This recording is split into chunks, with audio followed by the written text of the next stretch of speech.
더 큰 은혜의 시간 되신 줄 믿습니다.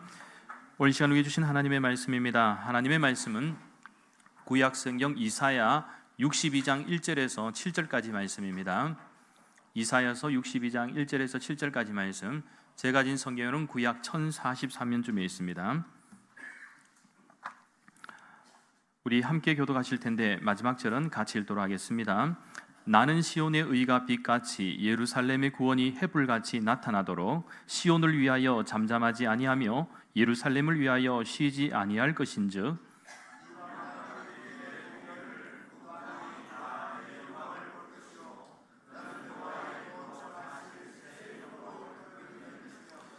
너는 또 여호와의 손의 아름다운 관, 내 하나님의 손의 왕관이 될 것이라.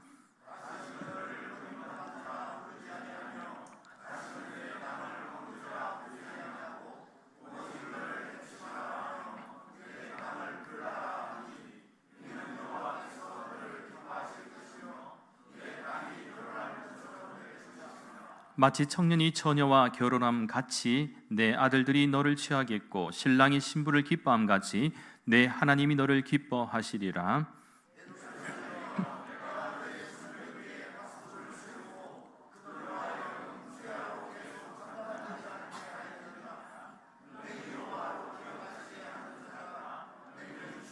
함께 읽겠습니다. 또 여호와께서 예루살렘을 세워 세상에서 찬송을 받게 하시기까지 그러시지 못하시게 하라. 아멘. 이사야 선지자는 남유다에서 활동했던 왕족 출신의 선지자였습니다. 하지만 구약의 그 어느 시대보다 가장 어려운 시대를 보내면서 이 하나님의 회복과 부흥을 선포한 선지자이기도 합니다. 사실 여러분이 잘 아시는 바와 같이 구약의 예언자들, 이 선지자들이 활동하던 당시는 사실은 그렇게 쉬운 환경을 가지고 있지 않았습니다. 국가적으로도 굉장히 어려움에 처해 있었고 또 포로기의 시기를 또 보내고 있었기 때문에 북이스라엘이든 남유다든 아수르와 바벨론의 포로기를 보내고 있던 그 시대적 암울한 상황들이 분명히 있었다라는 것이죠. 그래서 참고로 이사야서 40장 이전까지는 하나님의 심판에 대해서 이 경고의 말씀을 전하였는데, 한마디로 이사야는 동시대 하나님의 심판에 대해서 이렇게 경고를 했는데, 이것은 어떻게 보면 참 암울하고도 절망적이며 또 무엇보다 정의와 평화가 사멸해가는 상황을 바라보면서 매우 안타까워했고 강력하게 하나님의 심판의 메시지를 전하였습니다. 그러다가 이제 이사야서 40장 이후부터는 하나님의 회복과 약속 그리고 소망에 대해서도 이제 말씀을 선포하고 있는데, 그런 의미에서는 오늘 이 본문의 말씀은 어떻게 보면 이제 희망적이고도 소망적인 또 회복에 관한 말씀을 좀 담고 있다라고 볼 수가 있습니다. 그래서 오늘 말씀에서 가장 중요한 핵심은 바로 이 회복의 복입니다. 그러니까 이게 무슨 말인가 할 때, 즉 잃어버린 나라가 회복되고 또 잃어버린 하나님과의 관계가 회복되는 것이 복이다라는 사실입니다.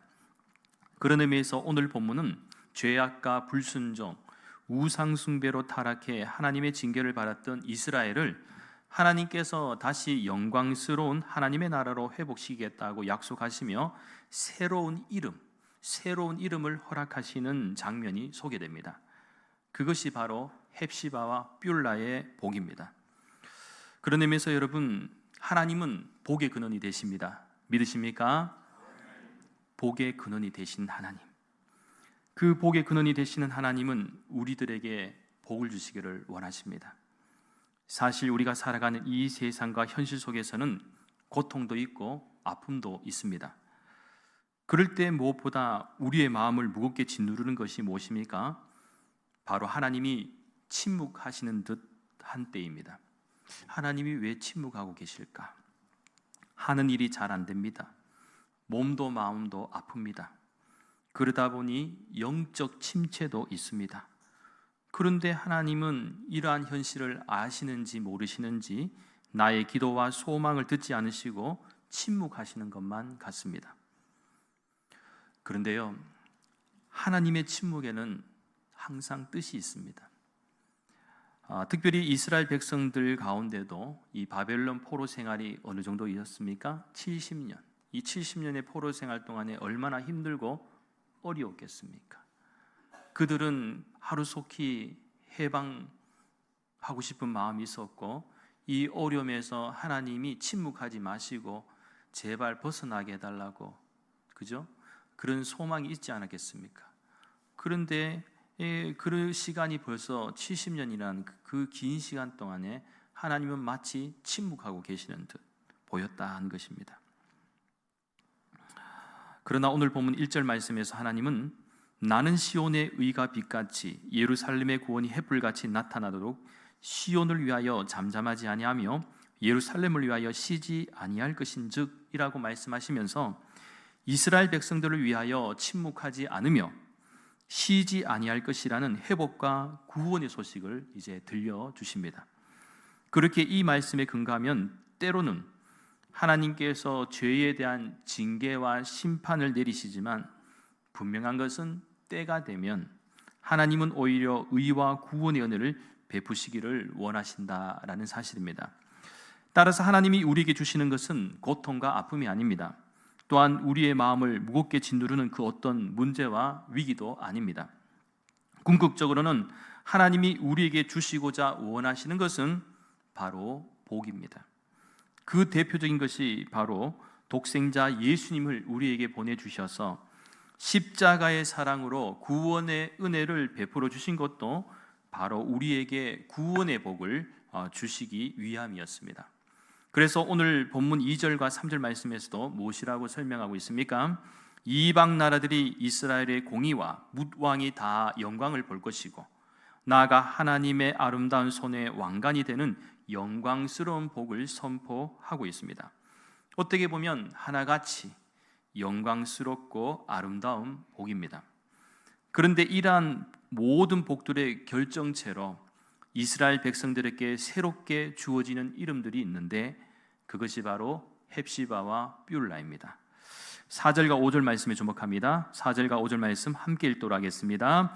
다시는 너를 버림받은 자라 부르지 아니하며 다시는 내 땅을 황무지라 부르지 아니하고 오직 너를 헵시바라 하며 내 땅을 뷸라라 하리니 이는 여호와께서 너를 기뻐하실 것이며 내 땅이 결혼한 것처럼 될 것임이라.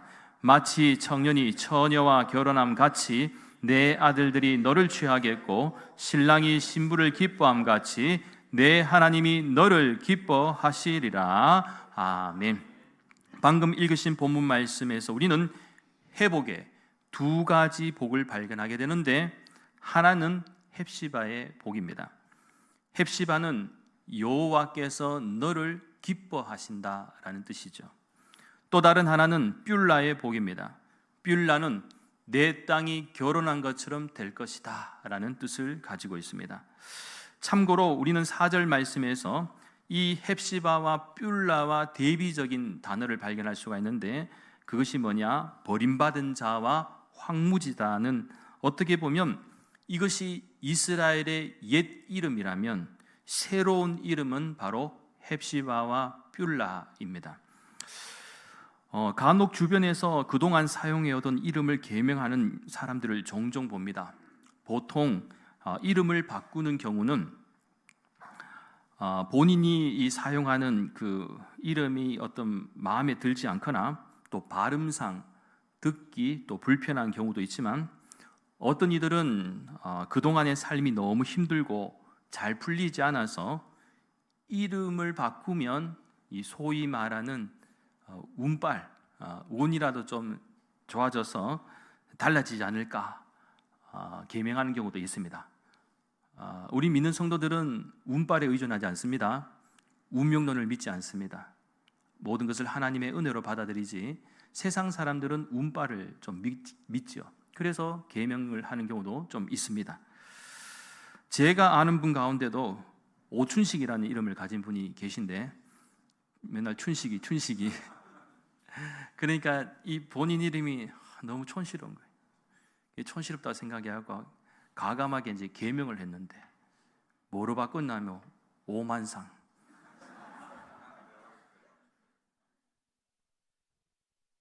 왜 이렇게 바꿨을까요? 오만상. 물론 그 한자의 어떤 좋은 의미를 썼다고 생각은 하지만 오춘식이나 오만상이나 잘 모르겠어요. 오만상 그러면 잔뜩 찌푸린 얼굴이 여러분 떠오르게 되지 않습니까? 사실 이름은 어떻게 보면 그 이름에 걸맞는 가치와 의미를 가지고 살아가는 이 어떤 소중한 인식 체계이기도 합니다. 그래서 불려지는 이름은 해당되는 사람을 떠올리게 하죠. 여러분들도 여러분의 이름을 누군가가 부르면 그 부르는 사람은 그 사람의 이미지를 떠올리게 되지 않습니까? 그래서 그 이미지의 이름이 굉장히 중요하죠. 그래서 오죽하면 호랑이는 죽어서 가죽을 남기고 사람은 죽어서 이름을 남긴다라는 속담도 있지 않습니까? 자신의 이름에 걸맞게 사는 삶이 참 복된 삶이기도 한데 문제는 우리의 이름에는 늘 부끄러움이 있습니다. 그런 의미에서 여러분은 여러분의 이름에 대해서 자신이 있습니까? 제 이름을 봐도 제 이름은 나라 이름 정자 용용자의 권세 권자, 나라에서 용의 권세를 가진 자가 되라. 아버님이 너무 거창하게 지어주셔가 부담스러워요. 나라에서 용의 권세를 가진 자가 되라. 이름대로라면 저는 왕이 돼야 되고 지금 대통령이 돼야 되는데 목사가 되어버렸습니다. 그런데 저는 목사가 더 좋은 것 같습니다. 왜냐하면 저는 세상의 권세가 아니라 예수님을 믿음으로 하나님의 자녀가 되는 권세를 얻었기 때문에 그렇습니다. 저도 그렇고 여러분도 그렇습니다. 하늘의 권세를 누리는 저는 비록 세상이 말하는 힘과 권세는 없지만 그래도 하나님의 자녀로서 조금이라도 더 착하게 살려고 하고 정직하게 살려고 하고 순수하게 살려고 노력하게 됩니다. 여러분도 그렇지 않습니까? 예수님을 믿지 않을 때는 내 마음대로 살 수 있지만 예수님을 믿고 하나님의 자녀가 되는 권세를 얻게 되면요, 내 마음대로 살지 않게 돼요. 그래도 기왕이면 하나님의 뜻에 따라 좀 더 선하게 살고 싶은 그런 마음들이 있잖아요, 그렇죠? 하지만 그럼에도 불구하고 부끄러움을 느낄 때가 많지만 우리가 실망하지 않는 것은 어떤 이유입니까? 다 하나님의 은혜이기 때문에 그렇습니다. 부족하지만 하나님이 우리를 하나님의 자녀로 불러주시고 삼아주셨기 때문에 그래도 우리가 부족하고 연약하지만 우리가 살게 되는 것입니다. 자, 그렇기에 저와 여러분은 세상에서 지어진 옛 이름을 사용하고 있지만 하나님은 우리에게 예수님을 믿음으로 새로운 이름을 허락해 주셨는데 첫째는 그리스도인이라는 이름, 둘째는 오늘 본문에 의하면 헵시바와 뷸라입니다.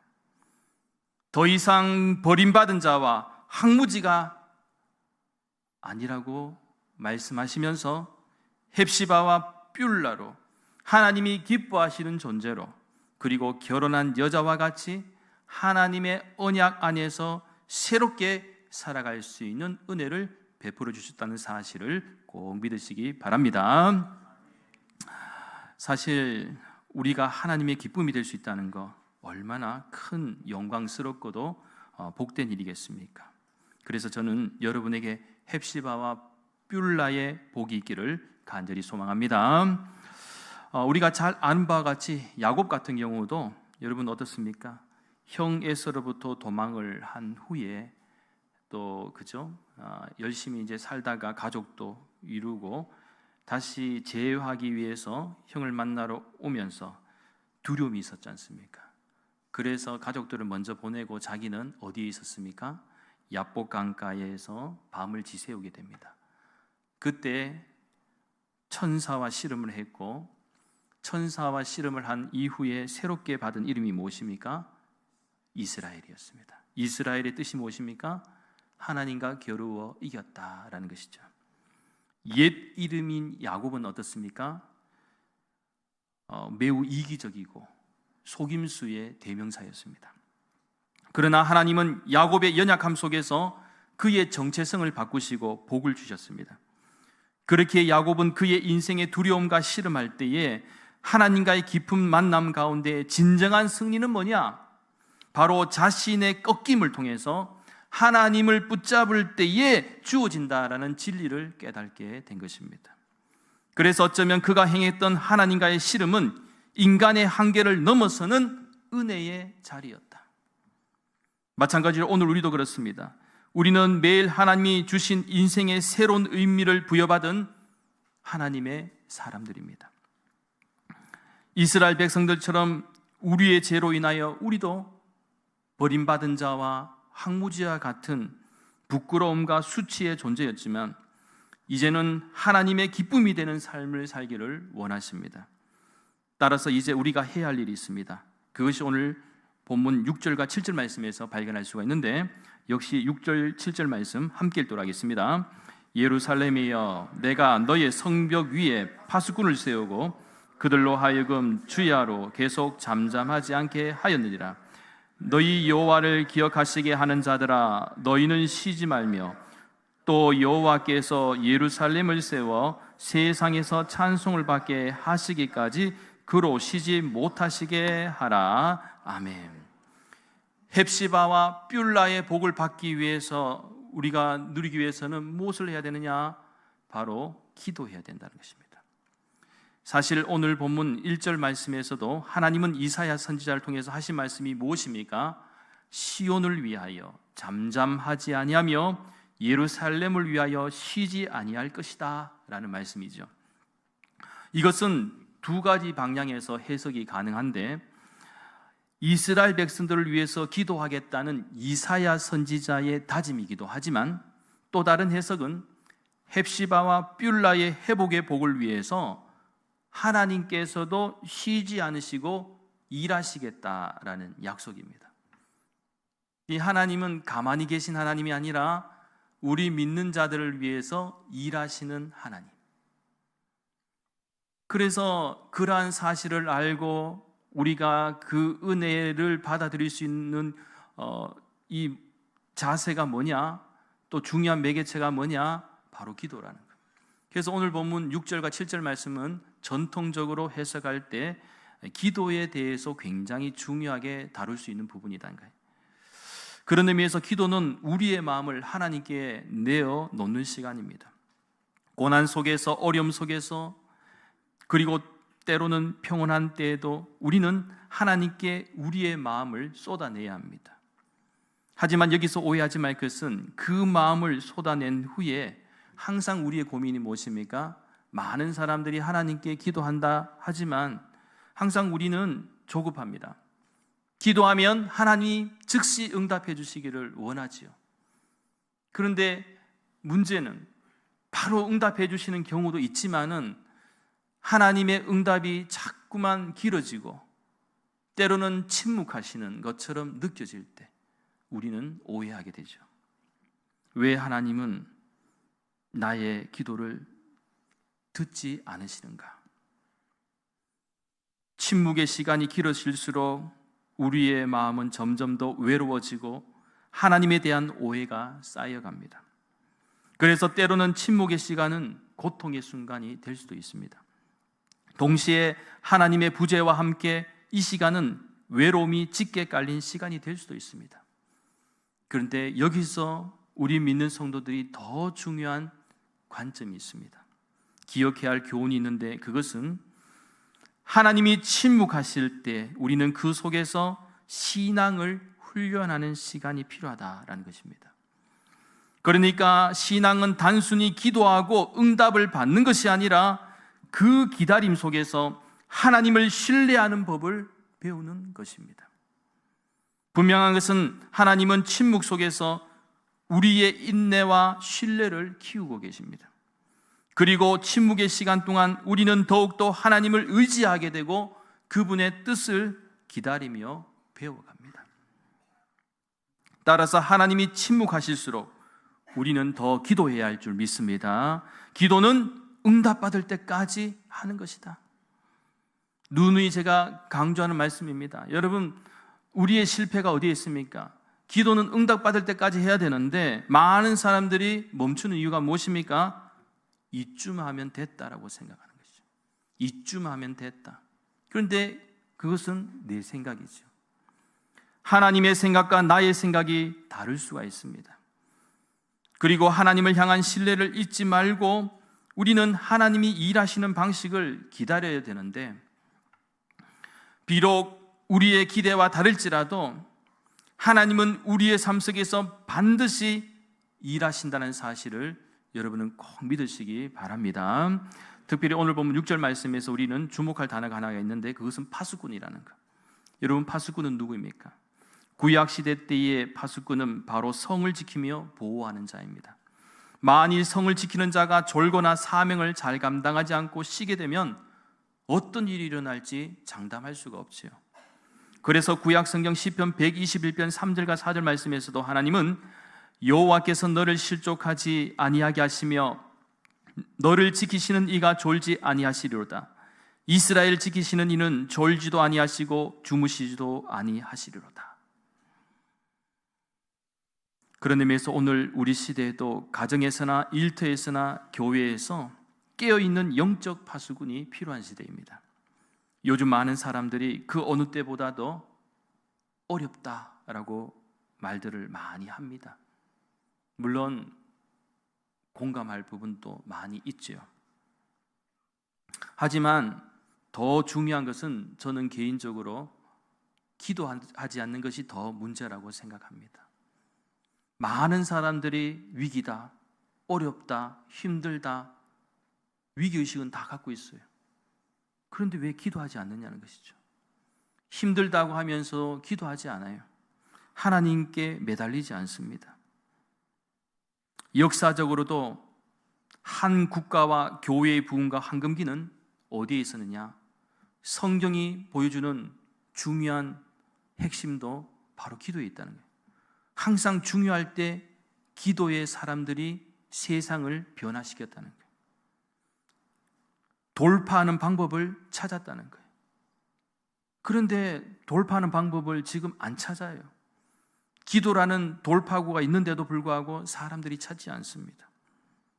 지금 필요한 것은 기도함으로써 하나님의 뜻을 찾고 기도함으로써 우리의 영적 온도를 올려야 되는데, 오히려 식어버린 우리의 열정과 믿음, 무엇보다 우리 스스로가 먼저 포기하는 삶의 무기력함과 패배의식, 그리고 부정적인 생각과 마음은 그 어떤 것도 우리에게 도움이 되지 않는다는 것입니다. 오히려 그럴수록 하나님의 은혜를 여러분 한번 떠올려 보시기 바랍니다. 예를 들면 여러분의 각자의 가정도 지금까지의 삶을 한번 돌아보시면 얼마나 많은 일들이 있었겠습니까? 다른 사람들에게 표현할 수는 없었지만 여러분들의 가정 속에서도 참 하나님의 은혜가 아니고서는 참 그죠? 감당할 수 없었던 수많은 일들이 있었지 않았겠습니까? 그래도 여러분은 넘어지지 않았고 쓰러지지 않았으며 지금 이 자리에 있습니다. 또한 우리 교회를 생각해 보십시오. 우리 교회가 73주년 됐는데 왜 어려움이 없었겠습니까? 좋은 일도 많았겠지만 사실 지금까지도 우리 교회가 나온 과정들을 생각해 보면 하나님의 은혜가 아니겠습니까? 앞으로도 마찬가지입니다. 갈수록 목회 환경도 어려워지고 교회 환경도 어려워지고 우리의 영적 도전도 더 거셀 수 있습니다. 그래도 하나님께서 지금 우리 교회가 무너지지 않고 건강하게 쓰임받고 있다면 희망이 있을 줄 믿습니다. 또한 이 나라와 이 민족도 한번 생각해 보십시오. 지금 선교 140년이 되었습니다. 올해로.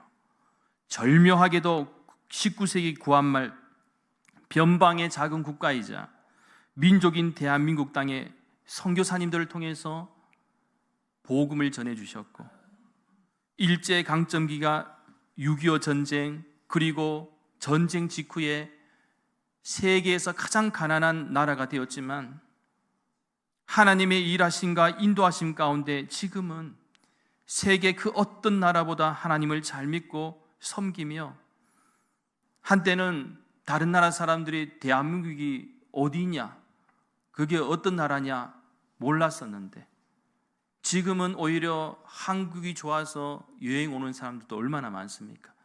대한민국 그러면 이제 웬만한 미전도 종족 그런 오지 진짜 오지 빼고는 웬만하면 한국을 알죠. 그리고 세계 10대 경제국과 함께 이 우리 대한민국이 한류 그죠? 그것을 통해서도 참 많이 알려졌고, 이 단기간에 이렇게 성장할 수 있었던 것은 다 하나님의 은혜일 줄 믿습니다. 그리고 지금 보십시오. 여러분 좀 퀄리티가 달라서 그렇지 웬만하면 먹고 싶은 거 먹을 수 있잖아요. 주변에 널렸어요.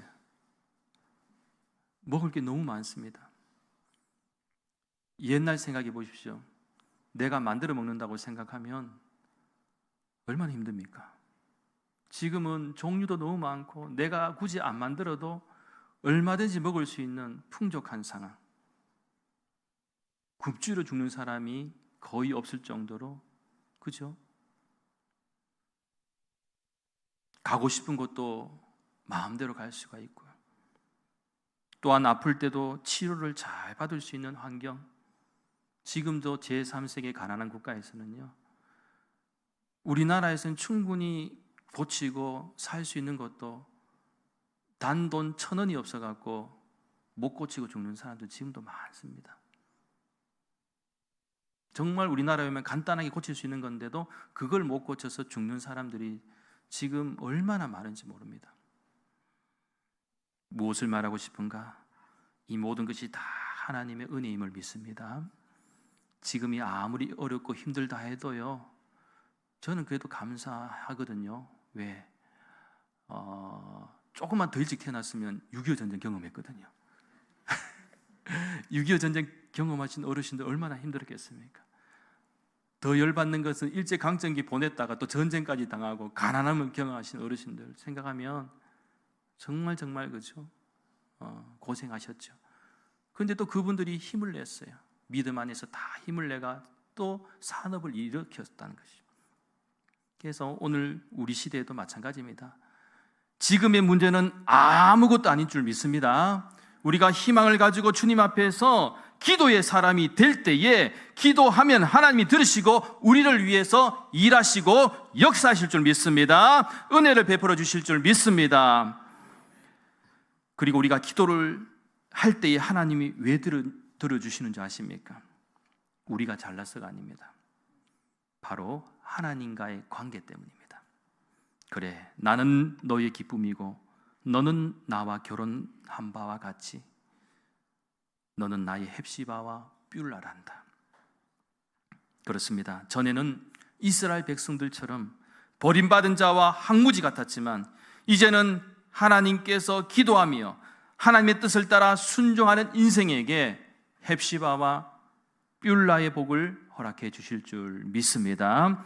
그렇기에 그 어느 때보다도 가정과 교회와 일터 그리고 우리 사회와 이 나라와 이 민족을 위해서 더 기도하고 늘 하나님과 동행하는 복된 인생이 될 수 있기를 예수님의 이름으로 간절히 축원합니다. 기도드리겠습니다. 거룩하신 하나님, 때로는 이스라엘 백성들처럼 버림받은 자와 항무지 같은 존재였던 저희들이지만 그래도 다시 회복의 복인 헵시바와 뷸라의 복을 저희들에게 허락하여 주시고 하나님의 의와 구원의 은혜를 베풀어 주심을 감사드립니다. 바라옵기는 복 주시기를 원하시는 주님 앞에 저희들이 그 어느 때보다 가정과 교회와 일터 그리고 우리 사회와 이 나라와 이 민족을 위해서 기도함으로써 어려움과 위기를 잘 극복하고 믿는 자로서의 본이 되는 믿음과 삶을 살아낼 수 있는 힘과 용기도 허락하여 주시옵소서. 감사를 드리며 모든 말씀 거룩하신 예수님의 이름으로 간절히 기도하옵나이다. 아멘.